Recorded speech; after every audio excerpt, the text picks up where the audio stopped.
सुनीता मृत्यु देवता यमराज की पुत्री थी। माता पिता के लाड प्यार में वह उद्दंड हो गई थी। वह देखती थी कि उसके पिता पापियों को दंड देते रहते थे।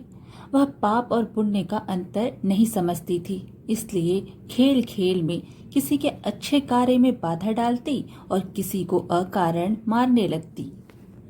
ऐसे उद्दंडपूर्ण कार्य करके वह बहुत खुश होती थी। एक दिन सुनीता एक गंधर्व कुमार को, जो अपनी आराधना में योग मुद्रा में बैठा था, अकारण कोड़े से मारने लगी। गंधर्व कुमार पीड़ा से छटपटाता तो वह खुशी से उछल पड़ती। वह उसे खेल समझती। इस प्रकार की अपनी करतूतें वह अपने पिता को बताती। पिता उसकी इस उद्दंडता को बाल सुलभ खेल समझकर चुप रह जाते। ना तो सुनीता को ऐसा करने से रोकते और ना ही समझाते। बहुत दिन तक ऐसा चलता रहा।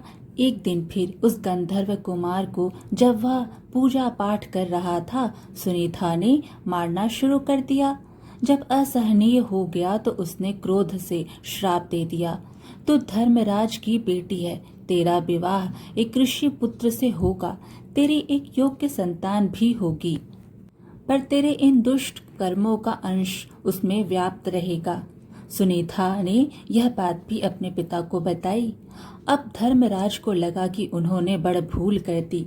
संतान की आदत और स्वभाव पर ध्यान न देकर उसे भले बुरे का ज्ञान नहीं दिया। फलस्वरूप उसे श्राप मिला, पर अब तो समय हाथ से निकल चुका था। तब वे बोले, बेटी, निर्दोष तपस्वी को पीटकर तुमने अच्छा काम नहीं किया। बुरे कर्मों को करने के कारण ही तुम्हें यह श्राप मिला है। अब भी संभल जाओ और अच्छे काम की ओर मन लगाओ। समय बीतता गया। कन्या बड़ी हुई तो उसके विवाह की चिंता हुई। उसके श्राप को जानकर कोई उससे विवाह करने को तैयार नहीं होता था। भला कौन उससे पैदा होने वाले पापी पुत्र का पिता बनता। जब कोई उपाय ना रहा तो रंभा अप्सरा ने उसे मोहिनी विद्या सिखा दी। अप्सराएं तो इस कार्य में सिद्ध होती थीं। अब उसे किसी को भी मोहित करने की विद्या सिद्ध हो गई। एक दिन रंभा उसे अपने साथ लेकर वर की खोज में निकली। एक नदी के तट पर उसने अत्रि कुमार अंग को देखा। सुनीता अंग को देखते ही उस पर मोहित हो गई। रंभा की माया तथा अपनी मोहिनी विद्या के बल पर उसने अंग को भी मोहित कर लिया। दोनों को एक दूसरे पर आसक्त जानकर रंभा ने दोनों का गंधर्व विवाह करवा दिया। दोनों सुखपूर्वक रहने लगे। कुछ दिनों बाद उनके पुत्र हुआ, जिसका नाम वेन रखा गया। वेन अत्रि वंश के अनुरूप ही अपने पिता अंग के समान धार्मिक, सदाचारी तथा राजोचित गुणों से संपन्न था। आचार, विचार और व्यवहार में सब उसकी बड़ी प्रशंसा करते।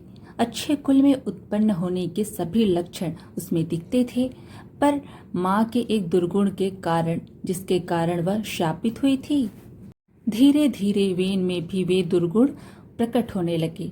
कुछ नास्तिकों तथा दुष्टों की संगति में वह नास्तिक भी हो गया। ईश्वर, वेद, पुराण, शास्त्र आदि उसे झूठ लगने लगे। यज्ञ, संध्या आदि को वह पाखंड समझने लगा। वह वयस्क हो चुका था। अपने माता पिता का कहना अब वह नहीं मानता था। राजकाज में उसका हस्तक्षेप इतना बढ़ गया कि पिता अंग असहाय हो गए। राजा तो अंग थे, पर आज्ञा वेन की चलती थी।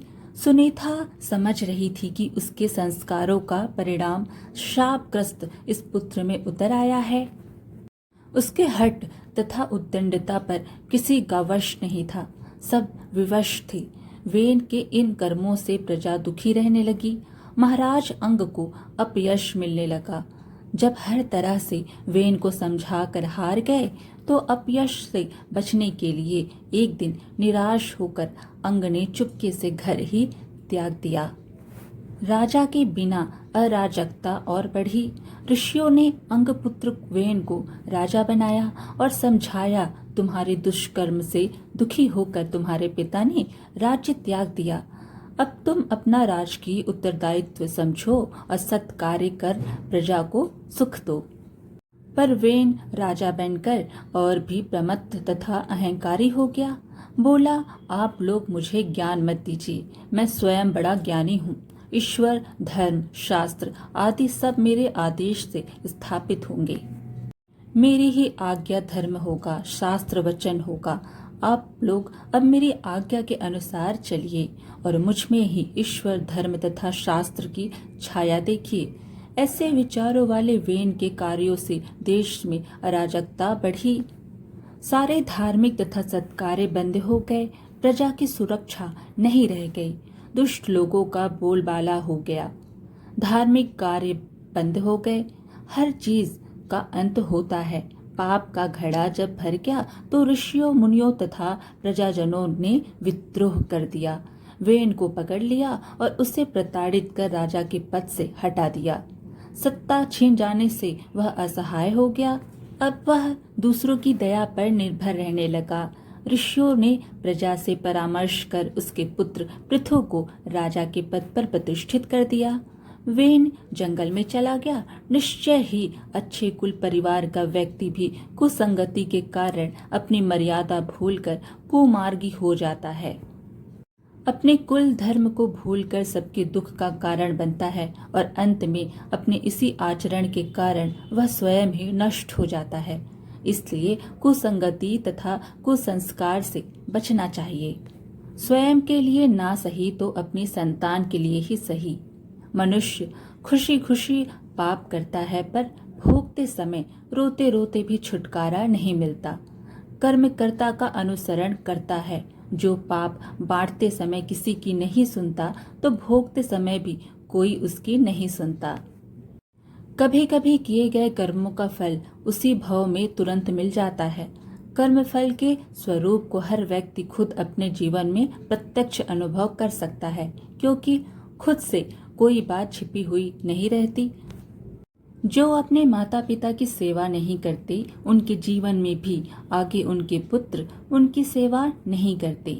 मनुष्य स्वयं की दुर्दशा का कारण कोई दूसरा नहीं, अपितु स्वयं ही बनता है। जो दूसरों का भला करता है, उसका स्वयं का भला होता है। जीवन का कोई भरोसा नहीं है। पाप का घड़ा कब फूट जाए किसी को पता नहीं। इसलिए ज्यादा से ज्यादा धर्म आराधना करनी चाहिए। यदि आपने किसी निरपराध जीव को सताया है, तो वह आपके जीवन में शत्रु बनकर आएगा। इसलिए जीवन में कभी किसी का बुरा नहीं करें। चूंकि कि प्रकृति का नियम है कि आप जो भी करोगे उसे वह आपको इस जन्म या अगले जन्म में वह 100 गुना करके देगी। यदि आपने किसी को 1 रुपया दिया है, तो समझो आपके खाते में 100 रुपए जमा हो गए हैं। यदि आपने किसी का 1 रुपया छीना है, तो समझो आपकी जमा राशि से 100 रुपए निकल गए। आज की कथा यहीं पर समाप्त हुई। फिर मिलेंगे एक और धार्मिक कथा के साथ। वीडियो पसंद आए तो लाइक शेयर जरूर करें और कथाएं सुनने के लिए हमारे चैनल को सब्सक्राइब कर लीजिए। धन्यवाद।